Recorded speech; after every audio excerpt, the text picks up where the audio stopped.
Namo Bhagavate Vasudevaya. Om Namo Bhagavate Vasudevaya. Om Namo Bhagavate Vasudevaya.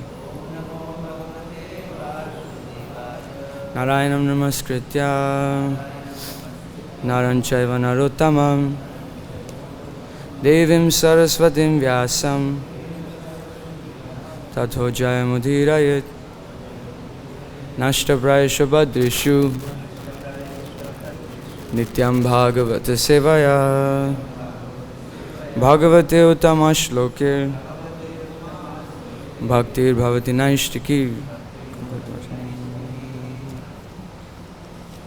Okay, reading from Srimad Bhagavatam, Canto 8, Chapter 24, chapter entitled Matsya, the Lord's Fish Incarnation.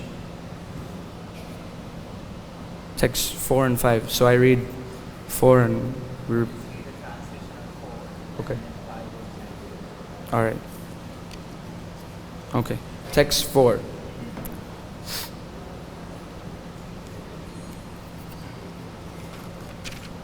Alright, translation.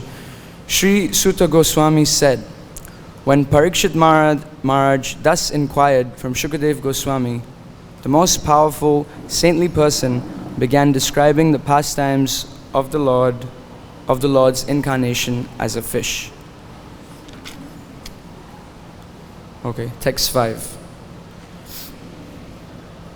Shri Shuka Uvacha Go Viprasura Sadhunam Chandasam Apicheshvara Raksham Ichham Stanu Dhate Dharmasyarthasya Chaivahi. Okay, please repeat. Shri Shuka Vacha. Shri Sukadev Goswami said, Go of the cows, Vipra of the Brahmanas, Sura of the demigods, Sadhunam and of the devotees, Chandasam Api, even of the Vedic literature, Cha and Ishvara, the Supreme Controller, Raksham, the protection, Icchan, desiring, Tanudhate, accepts the forms of incarnations, Dharmasya, of the principles of religion, Arthasya, of the principles of the purpose of life, Cha, and Eva, indeed, he, certainly. Translation and purport by His Divine Grace A.C. Bhaktivedanta Swami Srila Prabhupada. Srila Prabhupada ki. Translation. Sri Shukadev Goswami said, O King, for the sake of protecting the cows, brahmanas, demigods, devotees, the Vedic literature, religious principles, and principles to fulfill the purpose of life, the Supreme Personality of Godhead accepts the forms of incarnations. Purport. The Supreme Personality of Godhead generally appears in various types of incarnations to give protection to the cows and the brahmanas. The Lord is described as Go Brahmana Hitaya Cha. In other words, He is always eager to benefit the cows and brahmanas. When Lord Krishna appeared, He purposefully became a cowherd boy and showed personally how to give protection to the cows and calves. Similarly, He showed respect to Sudama Vipra, a real Brahmana. From the Lord's personal activities, human society should learn how to give protection specifically to the Brahmanas and cows. Then the protection of religious principles, fulfillment of the aim of life, and protection of Vedic literature, Vedic knowledge can be achieved. Without protection of cows, Brahminical culture cannot be maintained. and without Brahminical culture, the aim of life cannot be fulfilled. The Lord, therefore, is described as Go Brahmana Hitaya, because his incarnation is only for the protection of the cows and Brahmanas. Unfortunately, because in Kali Yuga there is no protection of the cows and Brahminical culture, everything is in a precarious position. If human society wants to be exalted, the leaders of society must follow the instructions of Bhagavad-Gita and give protection to the cows, the Brahmanas, and Brahminical culture. Om Jnanatimirandasya Jnananjana Shalakaya Chakshurun Militam Yena Tasmai Shri Guruve Namaha Shri Chaitanya Manobhishtam Stapitam Yena Bhutale Swayam Rupa Kadamayam Dadati Swapadantikam Nama Om Vishnupadaya Krishna Prishtaya Bhutale Srimate Bhakti-Vedanta Swaminiti Namine Namaste Saraswati Deve Gauravani Pracharine Nirvishesha Shunyavadi Paschatya Deshatarine Jai Shri Krishna Chaitanya Prabhu Nityananda Shri Advaita Gadadhar Shivasadi Gaur Bhakta Vrinda Hare Krishna Krishna Krishna Hare Hare Hare Rama Rama Rama Hare Hare Hare Krishna. Firstly, I'd like to thank Prabhu. He asked me to speak on Bhagavatam, and my spiritual master says if someone asks you to speak on Bhagavatam, then you can't decline. You have to say yes. So I'm not so learned in the Shastra, and there's probably many more senior devotees that could say something much more wonderful, but hopefully I can say something to inspire everyone and inspire myself. But in this purport, well, actually this is an answer to the previous text from yesterday, which who is it? Maharaj Parikshit is asking, why did the Lord come in such a form as a fish? It seems fish suffers a lot, so why does he come in this form? And Prabhupada was explaining nicely in the previous verse why Krishna comes, yada yada hi dharmasya glanir bhavati bharata, when there's a decline in dharma, to establish religious principles. And Prabhu gave a nice class yesterday describing all the avatars and how they come. But this today is the answer that Shukadev Goswami gives. Why Matsya has come, or why in general Prabhupada begins the purport by saying that the Supreme Personality of Godhead generally appears in various types of incarnations. And over here in the verse it says to give protection to cows, brahmanas, demigods, devotees, Vedic literature, religious principles, and principles to fulfill the purpose of life. And Prabhupada in the purport, he's specifically focusing on two out of all of these things. He's focusing on cows and brahmanas. And he even says in this purport actually that simply by if human society learns how to give protection specifically to the brahmanas and cows, then everything else will follow naturally. Protection to the demigods, devotees, Vedic literature, religious principles, and the purpose to fulfill life. And then Prabhupada says that even Krishna specifically came as a cowherd boy to protect cows. That was his daily activity. Every afternoon he goes out and gives shelter to the cows, and personally milks them himself every morning and evening. This is really wonderful example. And also he gives protection to the brahmanas, just like Sudama. We all know the pastime of Sudama and how he was so kind to him, and so how the brahmana is actually very dear to Krishna. Therefore he's known as Go Brahmana Hitaya Cha. And cow, especially in this Kali Yuga, is very neglected. I don't know how much in India, but especially in the West, they are not considered. They're just considered as a animal that is to be exploited to a very crazy extent. Sometimes you see these trucks packed with cows, like they don't even have room to move, and they take them, and it's really horrible. It's a horrible sight. So Prabhupada says here, in Kali Yuga there is no protection of the cows and Brahminical culture. One may ask that, how does, because people don't understand, they just think it's some Hindu thing that you're taking care of cows. How does protecting of cows give any rise to religious principles, or how does it fulfill the aim of one's life? But you see, the cow is very special because it gives milk.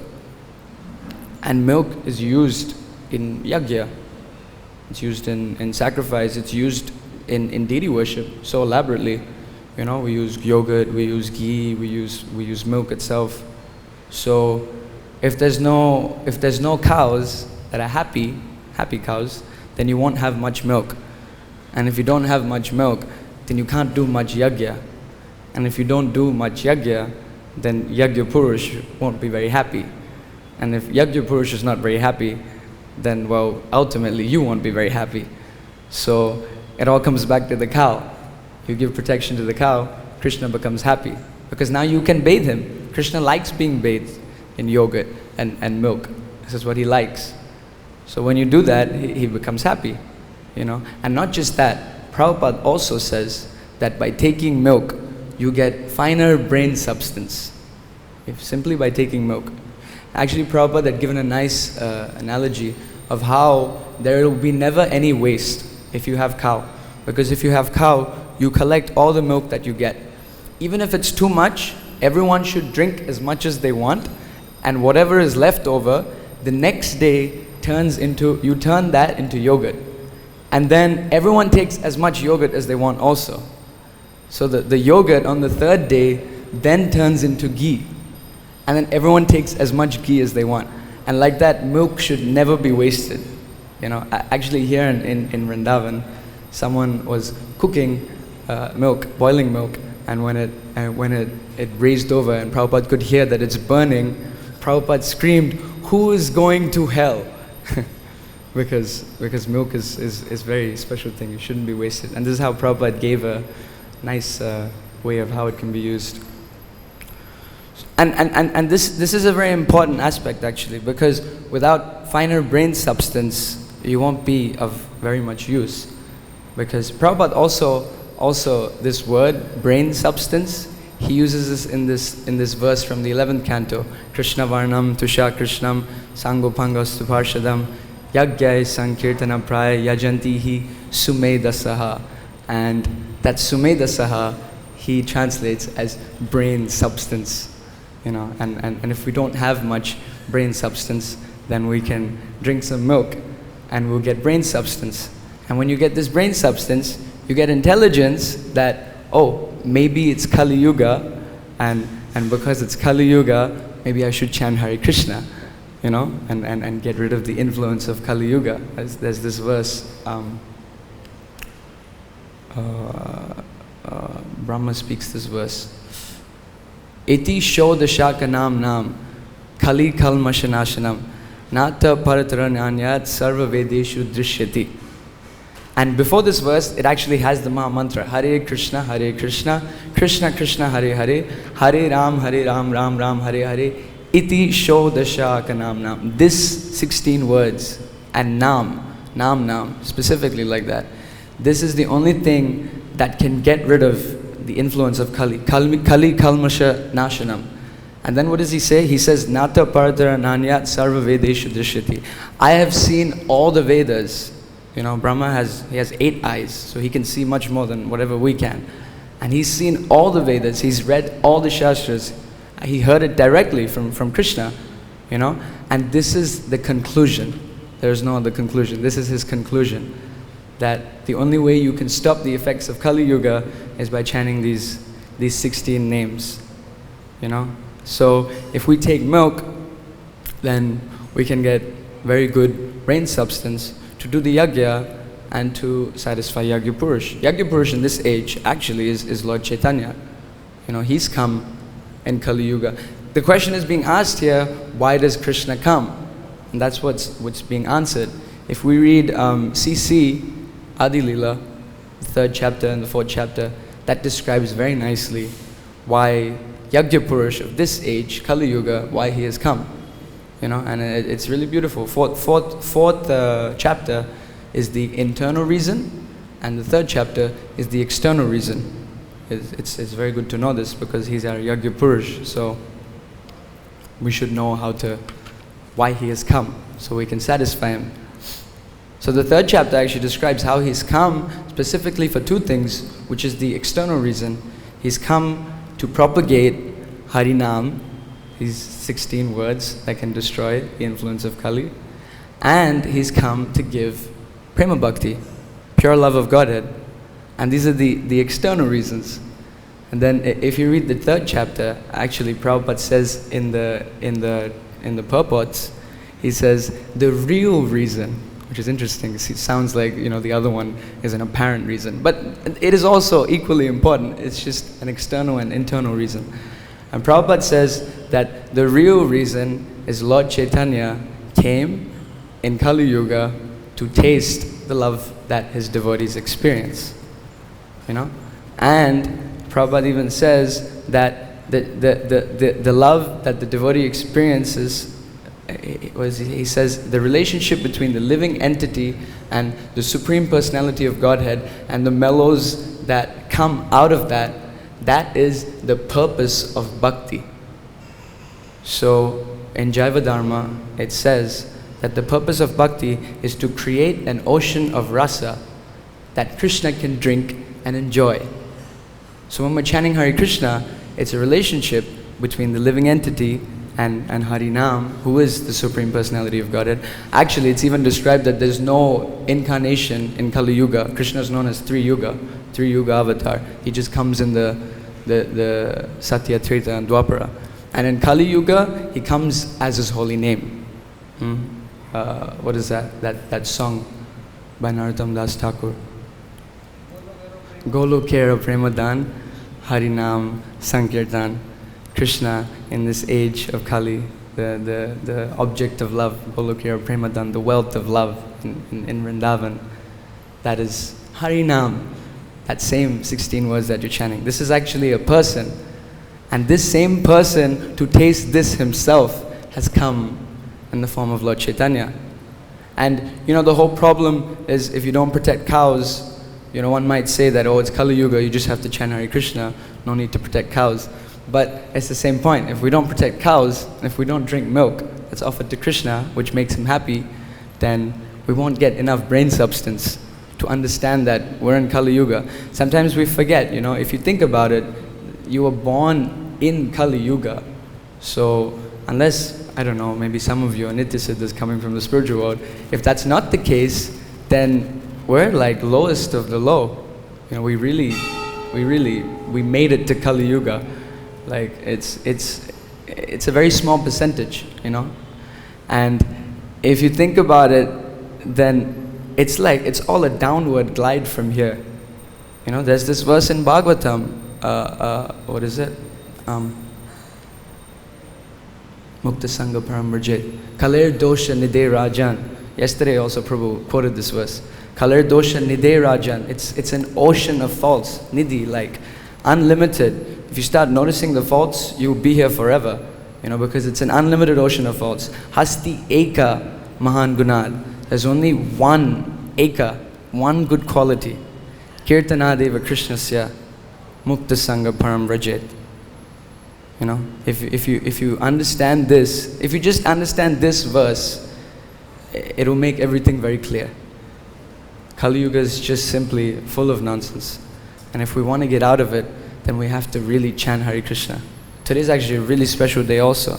It's our Ainu Prabhu's disappearance day. And we can see how he lived his life with so much firm conviction that chanting Hare Krishna will give you everything that you need. You don't need anything else. And we can see how he lived and how he started this. We have our 24-hour kirtan. So 24 hours means now there's no excuse for anyone, because whatever free time you find, all you have to do is come to our Krishna Balaram temple and there will be a kirtan happening. Any free time you get, you come and you sit down and you get rid of the influence of Kali Yuga, you forget about all the ocean of faults that's in here, and be engaged in this one good quality, Eka Mahan Gunat. There's nothing else really to do? Well, someone might say, if you say there's nothing else really to do, why do we have this big temple? Why do we have such elaborate deity worship? You know, we have such nice deities here, and why do we read Bhagavatam? Why do we do all these? There's 64 limbs of devotional service, according to Rupa Goswami. Just said, Hasti Eka Mahan Gunat, but now there's 64 different things to do. But the point is that we may not have so much taste in chanting of Hare Krishna. So the spiritual master engages the disciple accordingly to establish his Krishna consciousness very firmly. But we must remember this always. The point is Hasti Eka Mahan Gunat, and whatever we're doing is to understand Hasti Eka Mahan Gunat. It's not that we get distracted and just perform deity worship, because deity worship is Yuga Dharma for the previous age. It's not for this age.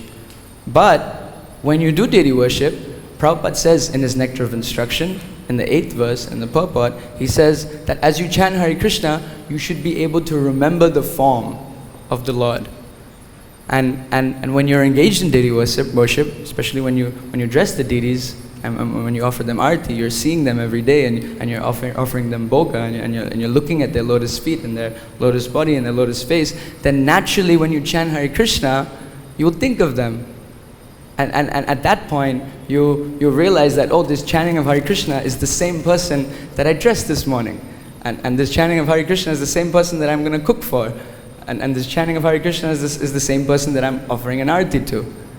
And then deity worship has achieved its aim, its perfection. It's done its service for the Harinam. The Bhagavatam class is to understand the philosophy, to know this material world, to know the spiritual world also, and ultimately, actually, the entirety of Bhagavatam is this mellow, transcendental mellow between the devotee and the Supreme Lord. Even in this chapter, Matsya and I forget who is the personality. Swayambhuva Manu? Is that right? Swayambhuva Manu, right? Swayambhuva Manu and Matsya and their relationship and the rasa that is there. You know, the verse in Srimad Bhagavatam says, Prem ras niryase korite asvadan. This is why Lord Chaitanya came. To prema ras, and niryase means the essence of love of Godhead. He's come to taste this, asvadan.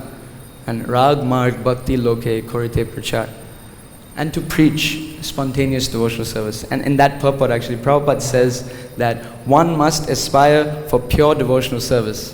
So we have to become pure devotees, especially living in Vrindavan Dham. It's such a special place, you know. If we just think about the wealth that we have, we get to stay in the place of where Krishna performed his pastimes, and we get to chant Hare Krishna right here. And Hari Bhakti Vilas says how you get so much more benefit from doing it here. Because Krishna never leaves Vrindavan. He's always here. He's bound to this place by the love of his devotees. Because of his presence, if we chant Hare Krishna here, you may say that it's a bit more easier for him to hear, even though we may not be so qualified because he's just around the corner, so to speak. Obviously, Prabhupada built temples all over the world and he installed deities. And by his strong attachment and strong devotion to Krishna, he can make Krishna appear as Paris Ishwar or London Ishwar, you know. But still, there's something special in Vrindavan. Home is where the heart is. And Prabhupada was here, and he left his body here, and we can see also how much he loves Vrindavan. You know, in those purports in the 4th canto you can read, actually 4th chapter of Adi Leela, you can read how much he speaks about Vrindavan. That chapter is called Vrindavan Pastimes. That chapter is called The Confidential Meaning. Vrindavan Pastimes is the 14th chapter of Madhya Leela, which actually describes Hera Panchami, which is today. Today is the festival in Jagannath Puri. Hera Panchami, and Prabhupada says in CC that Hera means to see, and Panchami is just the day, Panchami. So, because Jagannath, just like we spoke how there's internal and external reason for everything Krishna does. So Jagannath, externally, he tells his consort, Lakshmi, that I just want to go for a ride, you know, I'm just going in the cart because I want to go on a Rath Yatra, and I'll just go on and come back very quickly. But the internal reason, in reality, is, and that's how Prabhupada says it, the real reason. The real reason is that he wants to go to Gundicha because Gundicha is a replica of Vrindavan. And Krishna is only interested in Vrindavan, in reality. You know, one other point that Prabhupada makes in the fourth chapter of Adi Lila, he says, we see here how Shukadev Goswami is saying for the sake of protecting. And Prabhupada says that maintenance is Lord Vishnu's field. You know, Brahma is creator, Lord Shiva is the destroyer, and Vishnu is the maintainer. So when protection is concerned, it's actually for maintenance. You know, we also have our security guards. They're protecting people from coming and disturbing, and that's like maintenance. So Vishnu is in charge of maintenance. But then Prabhupada says that Krishna has nothing to do with this material work. And Prabhupada actually says that Krishna's killing of demons just happened to coincide at the time that Krishna wanted to come. So, and then he says, because Krishna is the Supreme Personality of Godhead, all the incarnations ever, you know, all the Yuga avatars, the Manvantara avatars, Lila avatars, the Purusha avatars, Guna avatars, and what's the last one? Shakti Avesha avatar. All of them enter into Krishna and they all come. And when Krishna is killing the demons, at that point, Vishnu is actually acting and he's killing the demons for the sake of maintenance. And then Prabhupada says the only reason Krishna really comes, and you know, Prabhupada is not one to use words whimsically. Every single word he uses has deep, impactful. In fact, even if you read this first line of the purport, he says the Supreme Personality of Godhead generally, and he uses that word, generally appears in various types of incarnations to give protection. Generally. But there are special cases where Lord Chaitanya comes and Krishna comes, and this happens only once in a day of Brahma.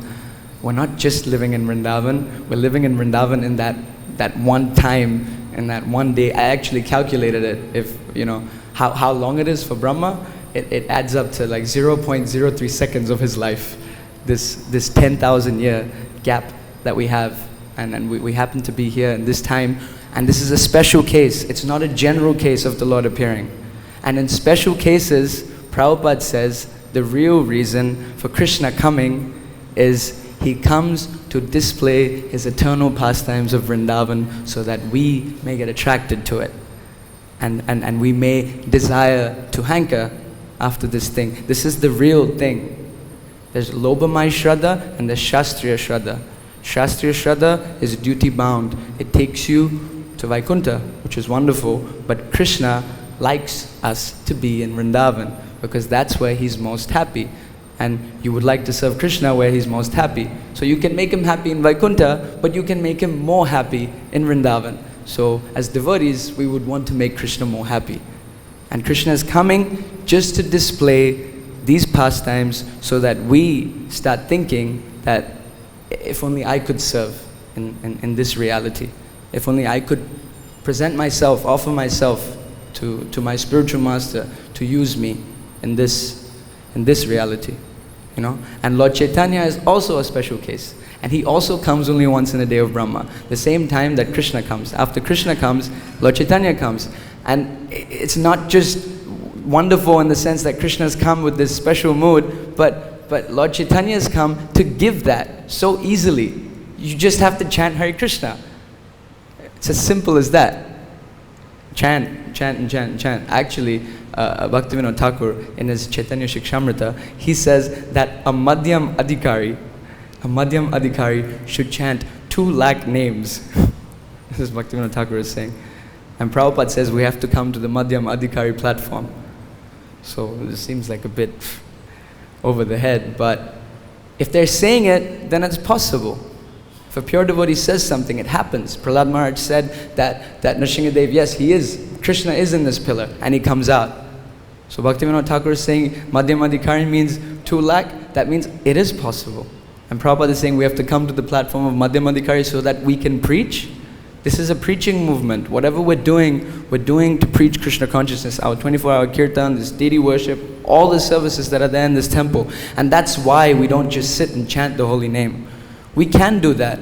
That's called bhajananandi. No problem. That is nice.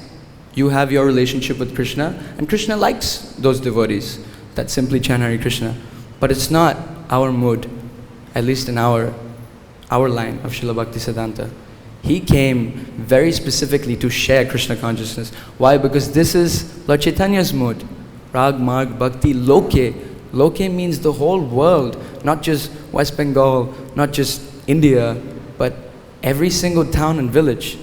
It's a big job, you know. It's not something that it's going to take lifetimes and lifetimes for many people to get this job done.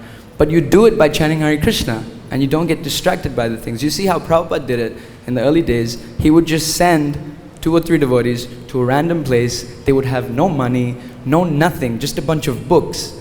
They wouldn't even know anyone, and sometimes they wouldn't even speak the language. Can you imagine? Can you imagine going to such a place? And they would start temples. How would they start temples? They would go on the street, distribute books, preach to the people, and hold mass Harinam Sankirtans.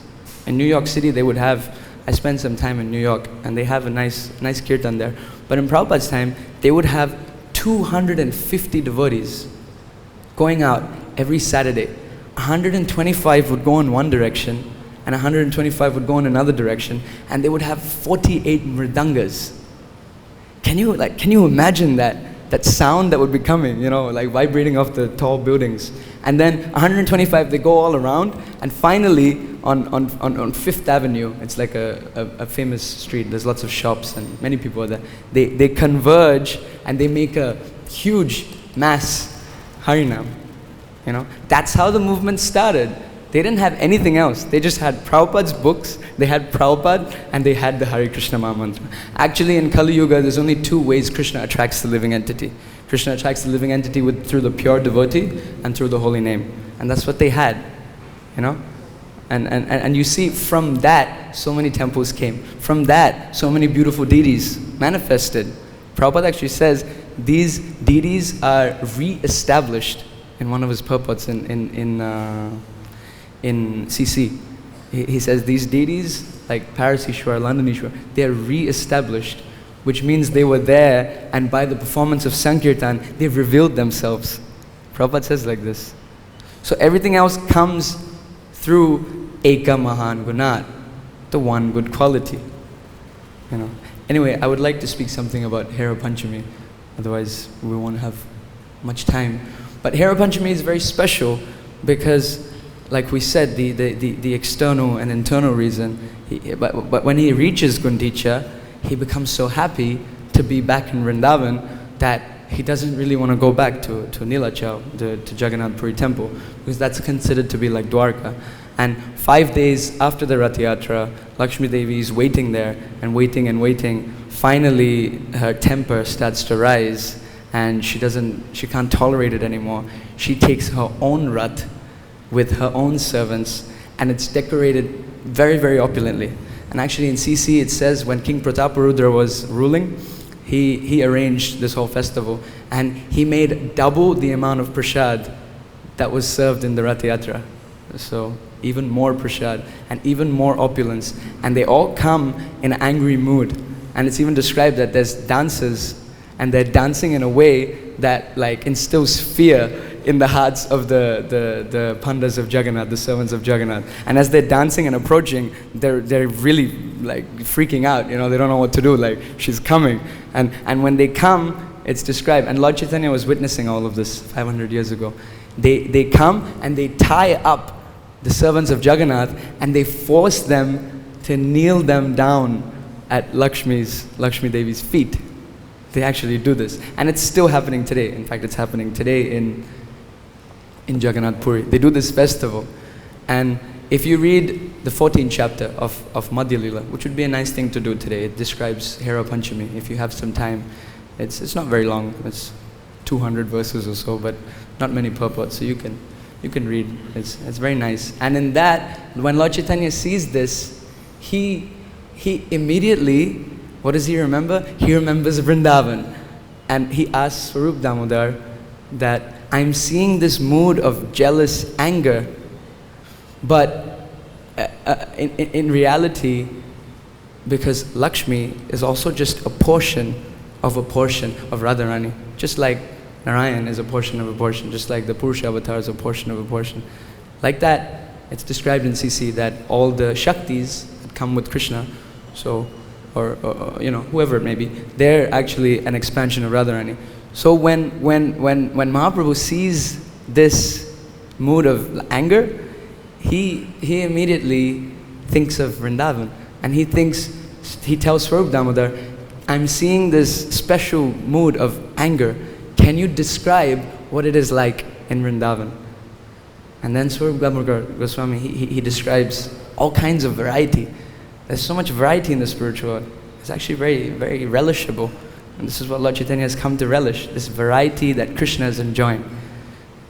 And then he describes how there are gopis who are some of them are very angry, some of them are very calm, some of them are situated in the middle, which means they can tip on either side, depends on the circumstance, what might happen, and how all of this is ultimately to give satisfaction to Krishna. We're all servants of Krishna, and these devotees are the most exalted servants of Krishna. And these personalities, whatever they do, they have no desire for themselves.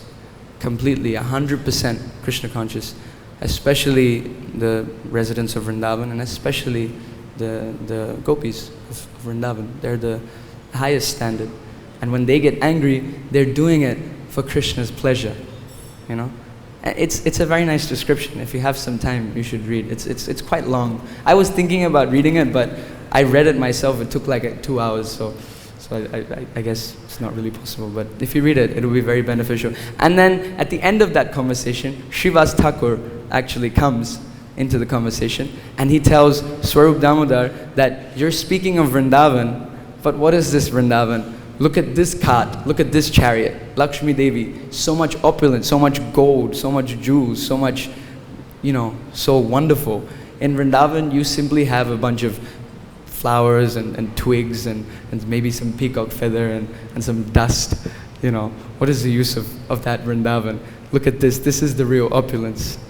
But Chaitanya Mahaprabhu then cuts into that conversation, and he tells him that, no, if that was the case, then Jagannath would never leave Nilachal and go to Gundicha.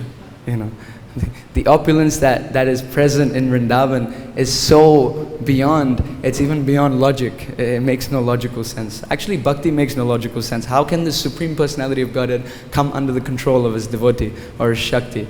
There's no place for logic in bhakti. Prabhupada even says that Krishna, this is how he says it, Krishna has a right to be away from logic so that mundane interpreters cannot understand him. Prabhupada says like that, he has that right. Only those who have pure affection for him, only those who pamper and pat him, only those can understand who Krishna really is. So we're really lucky, we're here in Vrindavan. Prabhupada has created this wonderful temple.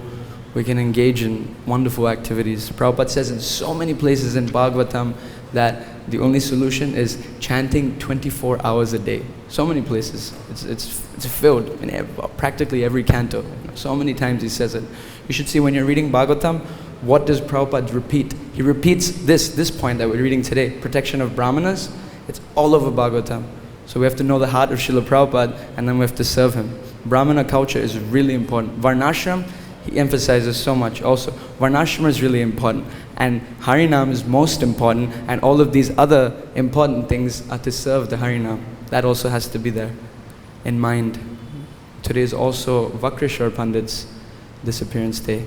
He's actually Tunga Vidya in the spiritual world. According to Dhyan Chandra Goswami, Vakreshwar Pandit is a disciple of Gopal Guru Goswami, who's a disciple of Dhyan Chandra Goswami, who wrote this Dhyan Chandra Padati. And in that, it says he comes as Tunga Vidya. But in Gauragana Desh Deepika, it's actually mentioned differently. Someone else. Anyway, it was a bit bewildering, but maybe someone can find out. But it says he was Tunga Vidya, and Tungavidya of the Ashtasakis is expert in keeping beat. They have kirtan in the spiritual world, and someone keeps beat. Karatal, do the beat, and she's expert in keeping beat. And when she comes in Gaura Leela as Vakreshwar Pandit, she's not just expert in keeping beat, but he is expert in keeping beat and dancing. And as described, he would dance so beautifully that everyone would stop and just look at him.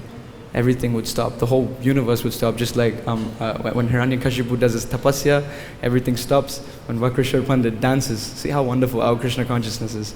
In previous ages, they had to sit there and have the termites eat your whole body, for you to get any attention from Krishna. But in this age, you simply chant and dance in ecstasy, and Krishna notices you. He knows that you're trying to do something for him. So Vakreshwar Pandit, he's a very special personality. There's also the pastime of how Devananda Pandit was relieved from Vaishnava Aparad. He committed the offense to Srivas Thakur.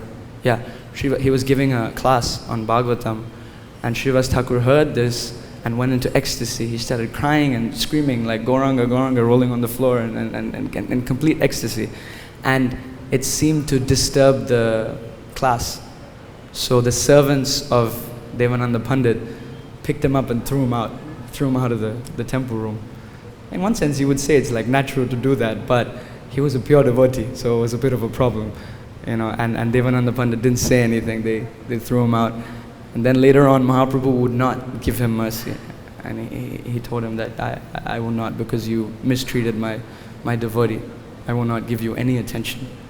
This is also a danger. Although it's very easy to advance in Krishna consciousness, it's also very easy to lose everything by getting absorbed in the nide, kalir dosha nide, getting absorbed in the ocean. And that's the whole point, because once you start observing it's much easier to observe an ocean than just one thing, because there's so much more of it to see, and we like variety. We kind of get bored of it. I just have to chant one thing, come on. But that's the dangerous thing, because once you get distracted, then there's a whole ocean for you to swim in eternally, as long as you like. You can stay in this material world as long as you like. And Prabhupada said like that, So he was cut off from the mercy that easily attained Krishna consciousness immediately because of how he treated Srivas Thakur. But you see how wonderful was Vakreshwar Pandit's dancing, that when he saw him dance, Devananda Pandit, he saw him dance, and he was dancing so ecstatically everywhere, and there were people around him. Sometimes we dance here in the Gaura Arati, and we have to put this rope around the so that we can dance happily. Otherwise, there's too many people, you can't really dance. So that's what Devananda Pandit actually did. He had a stick, and he was blocking all the people from not allowing to disturb his dancing, so that he can dance ecstatically. He had a stick and he was going around him and making a nice area for him to dance. And just by that activity, Lord Chaitanya accepted him again. So it's easy to go away, it's also easy to come back, and then it's easy to go away. And generally this is what happens in our Krishna consciousness, we just kind of go up and down and up and down. It's okay, but we just got to be fixed in this Harinam Ruchi. This will give you everything. You don't need anything else. And today is also like I said before, the disappearance day of Ayana Prabhu, His Grace Ayana Prabhu. He was a special soul. He came and he showed by example how you can do it, how you can just chant Hare Krishna and everything will come. 3,000 Krishnas will come. That's how many Krishnas he has in his room. What to speak of one? So many shalagrams, So this is the power of Harinam. On this day we can try and please all the incarnations. We're reading about Matsya, but Lord Chaitanya is the original Supreme Personality of Godhead, which means all those avatars that we spoke about are in that personality as well. So if you want to please Matsya also, while we're reading about him, we can do Harinam, we can chant Hare Krishna. We have like 4 minutes. Maybe if someone has some question or comment or would like to correct something if I said something wrong. Hare Krishna.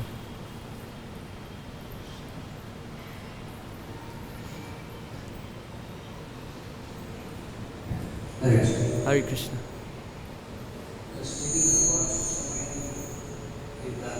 Oh, not good.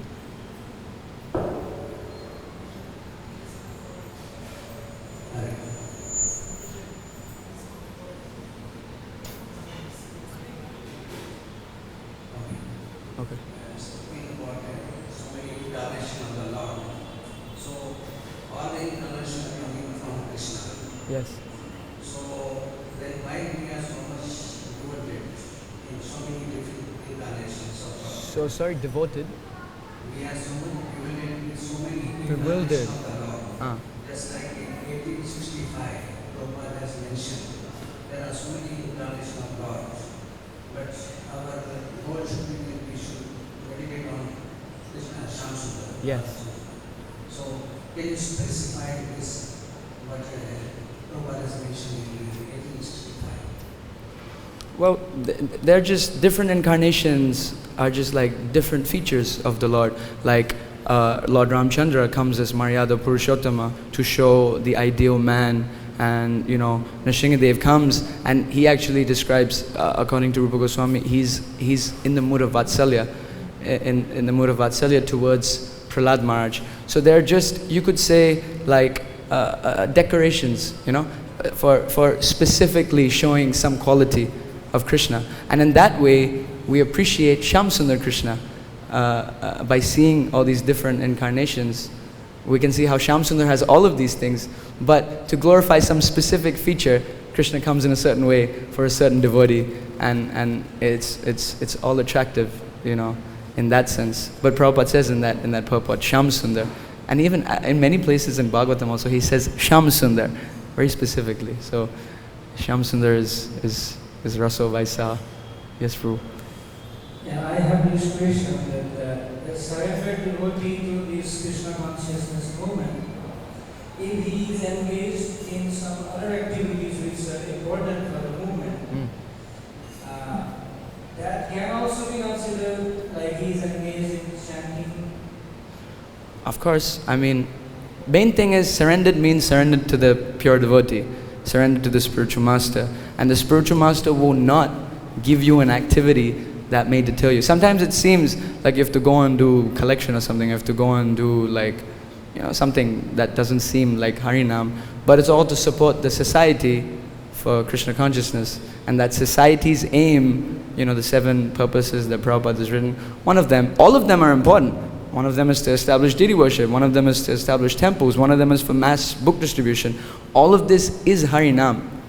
It is Kirtan. Krishna Kirtan, that one good quality, Hasti Eka Mahan Gunat, Kirtanat Eva Krishnasya, Mukta Sangha Paramrajay. There's many types of Kirtan. There's Nam Kirtan, there's Guna Kirtan, there's Lila Kirtan, there's Rupa Kirtan. All of this is Kirtan. But Srila Bhaktisiddhanta says, out of these Kirtan, Nam Kirtan is the one that sits on the pinnacle of all the other Kirtans.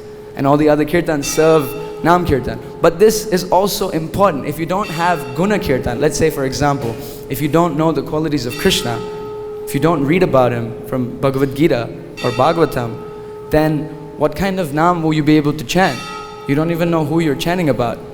If you don't have Rupa Kirtan, like if you don't have the form in your mind, then you'll become a Mayavadi. How you have to think of Krishna's lotus feet. He has feet. He has beautiful arms. He has thighs like a trunk. Even Nectar of Devotion describes his voice. He has a deep voice. He has a short neck.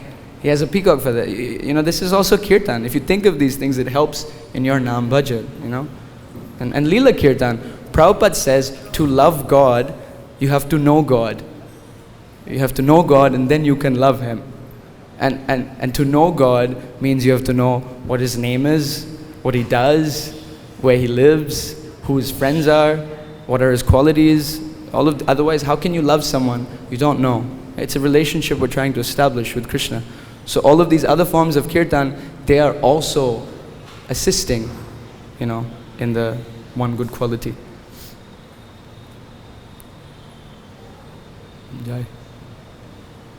Okay, if there's no more questions or comments. Grantaraj Srimad Bhagavatam ki, Srila Prabhupada ki.